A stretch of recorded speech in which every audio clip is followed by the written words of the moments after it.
Hello, everyone. Welcome to another video for History Valley Podcast. Today, I'm joined by Professor Ken Dark. And for those whom are unfamiliar with him, Professor Ken Dark works in King's College London and is an archaeologist specializing in the first millennium AD CE, who directed archaeological work in and around Nazareth and Israel between 2004 to 2010. Initially intended to trace the rise of Nazareth as a late and antique Christian pilgrimage center, but which also found more evidence relating to the first century. Ken's work in Nazareth has attracted much international media attention since an article about it appeared in Biblical Archaeology Review in 2015. And because of the global public interest that this has generated in what he found and what that might mean, in addition to the two scholarly books publishing his Nazareth work, he has written an account of this specifically for the wider audience. Archaeology of Jesus Nazareth, Oxford University Press, just published this month. I'll have a link in the description below for anyone that wants to go purchase this book, and also to his previous book here, the Sisters of Nazareth Covenant. In addition, Ken has directed many other archaeological excavations and archaeological surveys in Europe and the Middle East for more than 30 years, including a 14-year project on the famous Cathedral of Hagia Sophia in Istanbul, an extensive survey around the shores of the Sea of Galilee. In terms of his academic background, after a PhD in archaeology and history from the University of Cambridge, he taught at the Universities of Oxford and Cambridge before moving to the University of Reading, where he became professor of archaeology and history. Leaving Reading in 2021, he was visiting professor at the University of Navarra for a year before coming to King's College London in September 2022.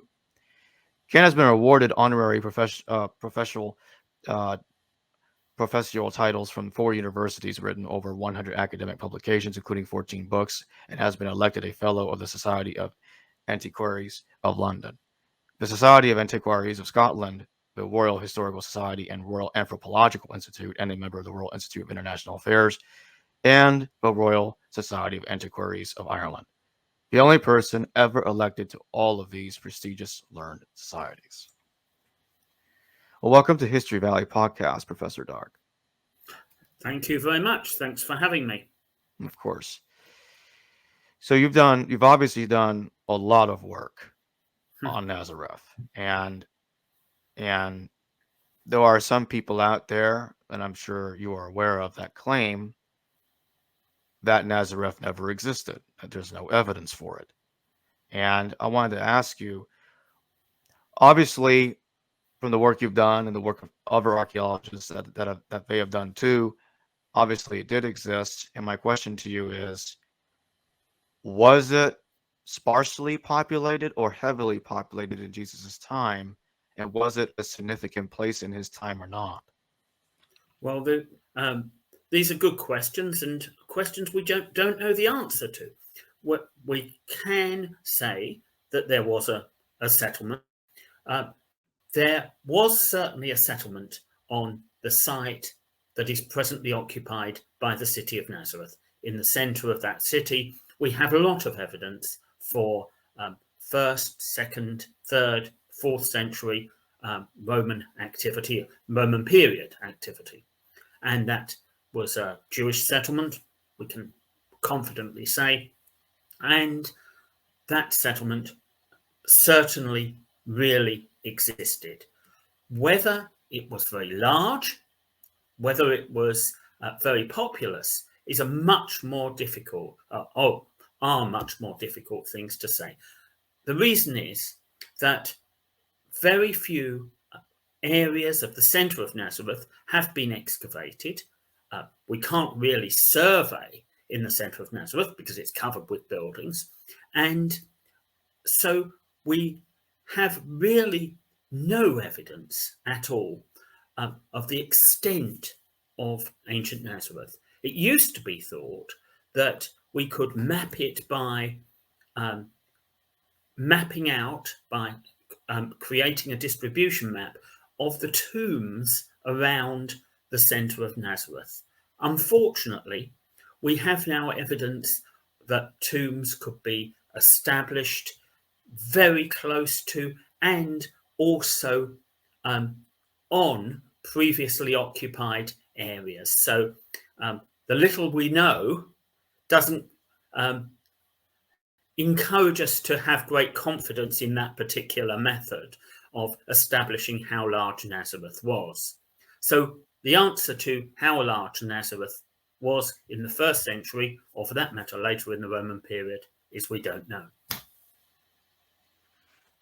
It would be fair to say that many people that go out there and into the public or post stuff on the internet saying that we know for certain that Nazareth was sparsely populated during Jesus' time, you would say that's a misconception because we really don't know the answer to that.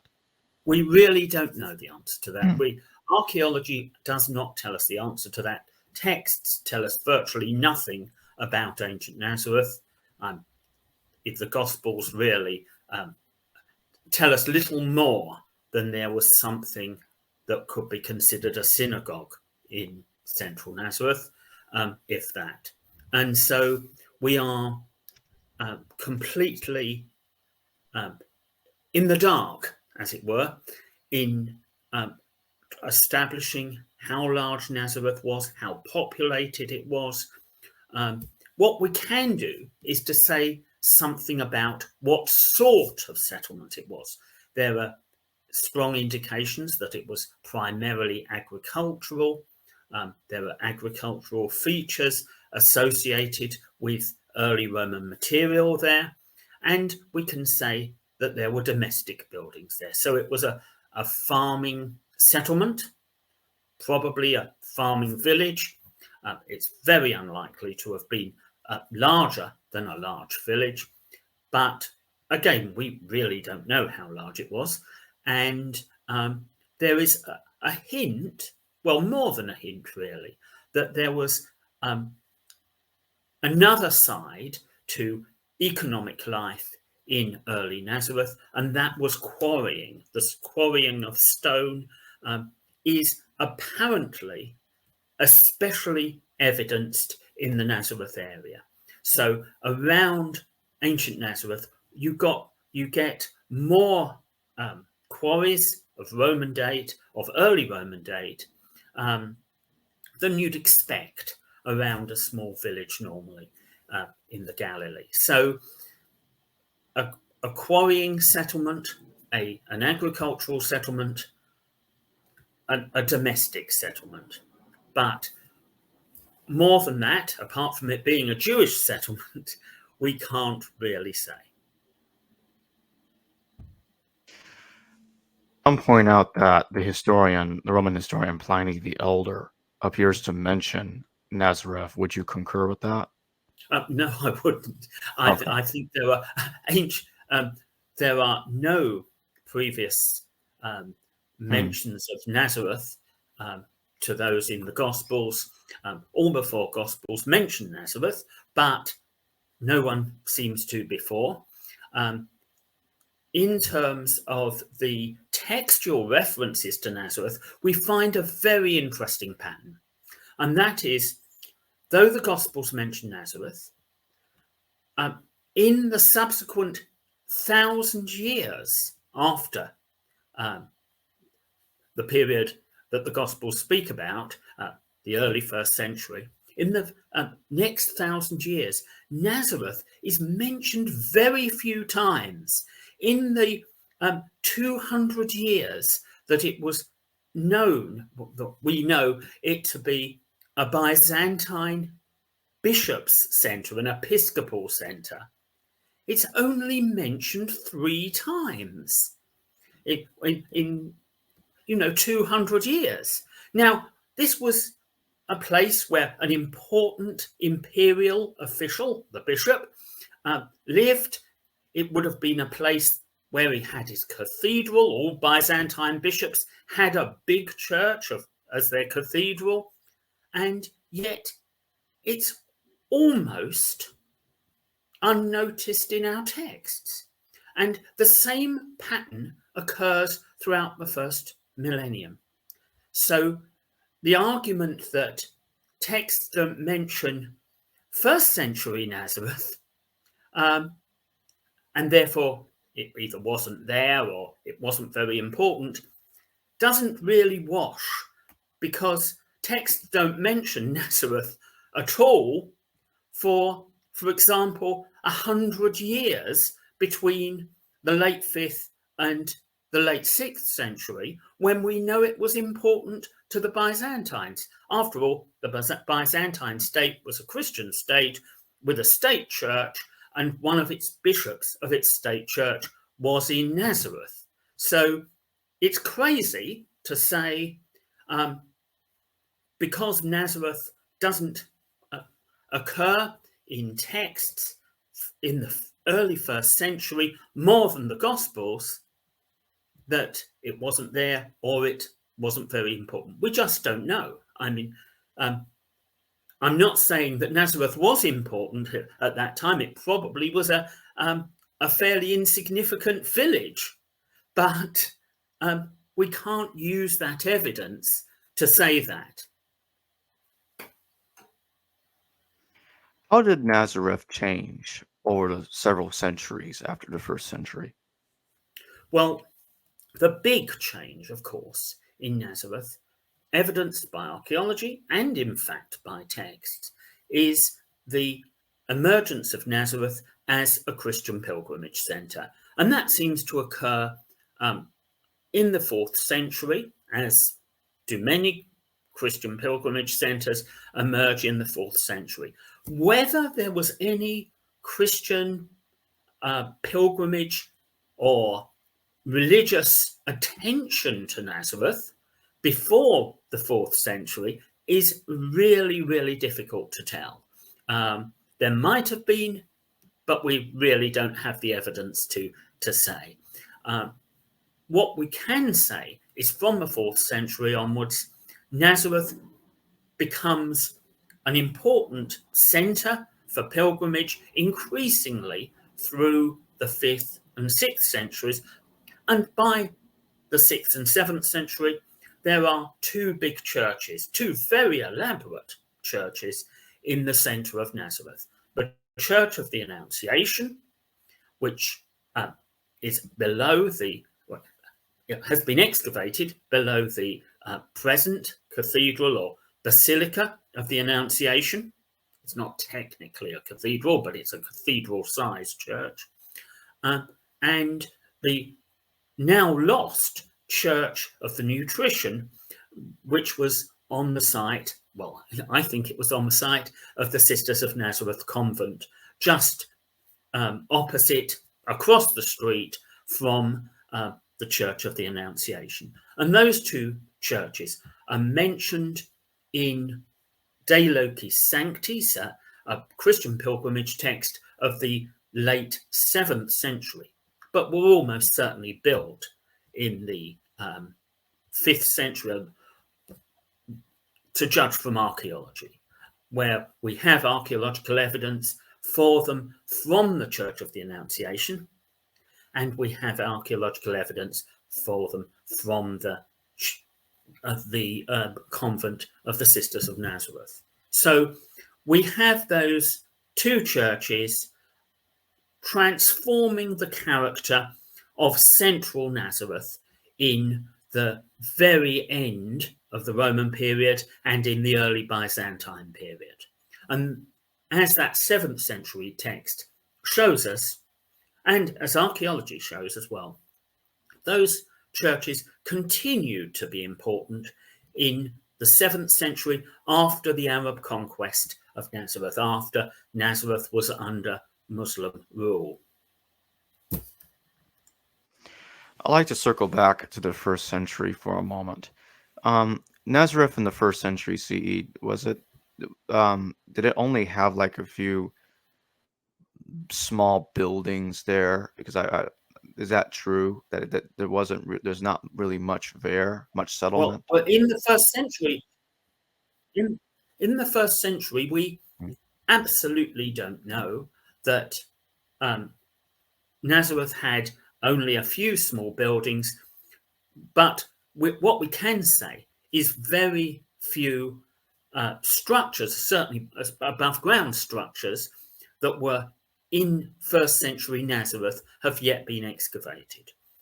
The only two really confidently attested first century structures in Nazareth are one found on the Sisters of Nazareth site, and one found on an immediately adjacent site by the Israel Antiquities Authority, where underneath the International Marian Centre, which is a modern Christian pilgrimage centre, when that was being rebuilt, or when it was being extended rather, that excavation showed that there had been a first century house there, a house which was probably contemporary with the Sisters of Nazareth house. So we have two domestic buildings from ancient Nazareth, and we have hints of others from the Church of the Annunciation side. But unfortunately, building on the Church of the Annunciation side had destroyed above ground traces of structures there. So what we get there, and what the Franciscan archaeologists in the 1960s and the very early 70s found, was simply the underground elements of the settlement, storage caves, wine presses, that sort of thing. And they attest settlement there, and there's pottery and other objects that are of that date. But what we haven't got there is whatever surface structures once existed there. They've long gone. Why do you think that the early Christians didn't really venerate Nazareth very much, despite the fact that Nazareth's mentioned in the Gospels? What do you think the deal is there? Well, it's a very interesting question as to what happens with pilgrimage, what happens with the Christian reception of Nazareth in the late Roman and Byzantine periods. To judge from archaeology, the elaboration of the churches, which have fine mosaics, which have imported marble, which, in the case of the Sisters of Nazareth Church, was quite a big church. That archaeological evidence would suggest a significant pilgrimage centre at the site of Nazareth in the 5th and 6th centuries. And if De Locis Sanctis is to be credited, and I think it should be on this, that pilgrimage centre was still pretty good in late 7th century. So archaeology and that text would suggest major terms, as grand as the shrine of St. Minas in Egypt, where a whole town was established around a cathedral-size pilgrimage church, but it certainly seems quite a major place in a 5th and 6th century Galilean setting. However, what you're referring to, I think, is the lack of textual evidence for the pilgrimage centre in those centuries, and that is really bizarre. It's a very strange characteristic of Nazareth through the first millennium, which I really can't explain, but is extremely visible when you look at the texts, that Nazareth tends not to be mentioned. It tends to be overlooked. And if it's mentioned at all, it's mentioned in passing. Sometimes, even by Christian writers, it's mentioned in a slightly disparaging way. One important Christian writer, tells us in late antiquity that it's a miserable little village, which would not be what you'd expect from a Christian writing about, the Saviour's hometown. So what's going on there? I don't know. But there's something plainly different about the representation of Nazareth in our texts, which are mostly pilgrimage texts, and the representation of Nazareth at the same time in archaeological evidence. What do you think caused Christians in later centuries to finally start pilgriming to Nazareth more often, start writing about it more often? What do you think happened? Well, we really don't get a lot of attention to Nazareth until the Crusader period. The Crusaders are the ones that write about Nazareth as a pilgrimage centre more. Even they don't write about it a great amount, but even in the later Byzantine centuries, Nazareth doesn't feature large in terms of the known texts dealing with pilgrimage centres. We have lots of places which get more attention, even quite small places, and even places which you would think would be less significant to Byzantine Christians. Yes, from the 7th century, Nazareth was under Arab rule for many centuries, but so were other Christian pilgrimage centres, which get huge attention in our textual sources. I mentioned the Shrine of St. Minas in Egypt. There also Arab rule from the 7th century, but that becomes absolutely renowned. But that is for, excuse me, that is for a relatively minor Christian figure, albeit an important saint, but not a biblical saint, not even a church father or something like that. This is for someone who is in effect an important local saint. And yet Nazareth, with its central biblical role, doesn't get so much attention in our texts.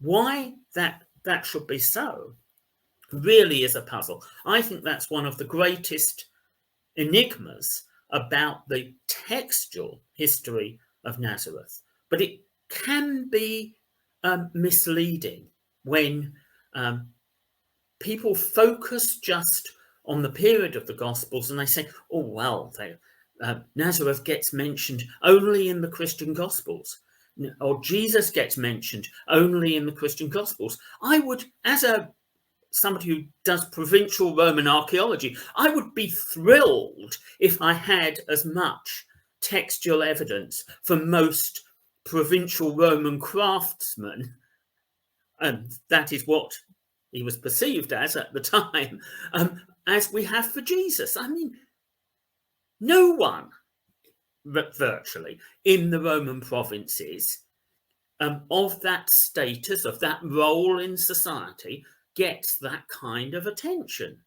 Now, we can look back and look at global Christianity today and go, well, it's remarkable that Jesus wasn't attracting more attention. He was a founder of a major world religion, or so, that sort of thing. But that's not, of course, how it would have seemed at the time. And so I think the argument we have too few texts for Jesus or Nazareth in the 1st century is completely missing the point when it's put in its provincial Roman context. If anything, it's surprising that we've got so many.